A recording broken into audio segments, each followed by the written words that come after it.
Bacakan dongeng bisa jadi aktivitas menyenangkan untuk mendekatkan diri dengan si kecil. Salah satu dongeng yang cocok untuk anak adalah cerita fabel. Menurut Kamus Besar Bahasa Indonesia KBBI, fabel berarti cerita yang menggambarkan watak dan budi manusia yang pelakunya diperankan oleh hewan. Cerita fabel berisi pendidikan moral dan budi pekerti. Seringkali fabel melibatkan lebih dari satu hewan yang dapat berbicara di dalam cerita. Karakter-karakter ini biasanya terlibat dalam sebuah petualangan yang bisa mengaktifkan kreativitas anak. Pada akhirnya, fabel dapat menjadi cara untuk mengajari si kecil nilai-nilai positif kehidupan. Selain itu, mereka juga bisa menjadi imajinatif dalam memahami cerita melalui kalimat dan ungkapan-ungkapan. Bunda dapat membantu anak memahami cerita dengan mendongeng dia. Menurut psikolog klinis, DRA, Rati Ibrahim, MM, mendongeng bisa menjadi metode efektif untuk menstimulasi perkembangan bahasa, kognitif, motorik halus, dan ekspresi emosi anak. Baiklah, pada YouTube Jejak Kang Holik ini akan menyajikan kisah tentang gajah dan semut. Jangan lupa subscribe dan hidupkan lonceng notifikasi.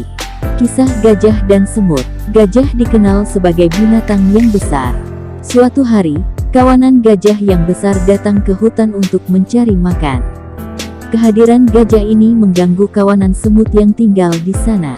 Banyak rumah semut hancur karena diinjak gajah yang mencari makan. "Pergilah dari sini, gajah. Ini daerah tempat kami tinggal," kata salah satu semut. Mendengar ucapan itu, gajah hanya tertawa. Ia tak peduli dan menganggap semut adalah binatang kecil yang tidak berbahaya. Kawanan semut merasa kesal dan berencana untuk mengusir gajah-gajah itu dari hutan tempat mereka tinggal. Keesokan harinya, semut-semut mencoba bicara pada kawanan gajah dan meminta mereka meninggalkan hutan. Gajah menolak untuk meninggalkan hutan dan hal ini membuat kawanan semut semakin marah. Semut-semut itu pun menyerang kawasan gajah dengan menggigit kulit dan masuk ke dalam telinga hingga gajah-gajah terjatuh. Kawanan gajah akhirnya menyerah dan meninggalkan hutan. Mereka sadar bahwa semut-semut itu tidak bisa diremehkan hanya karena memiliki badan kecil.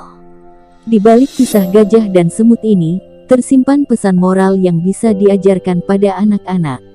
Bunda bisa menjelaskan bahwa kita tidak boleh meremehkan orang lain dan merasa kuat karena memiliki tubuh besar. Untuk itu Bunda jangan lupa selalu temani anak untuk bermain dan bercerita. Ikuti terus cerita selanjutnya channel YouTube Jejak Kang Holik.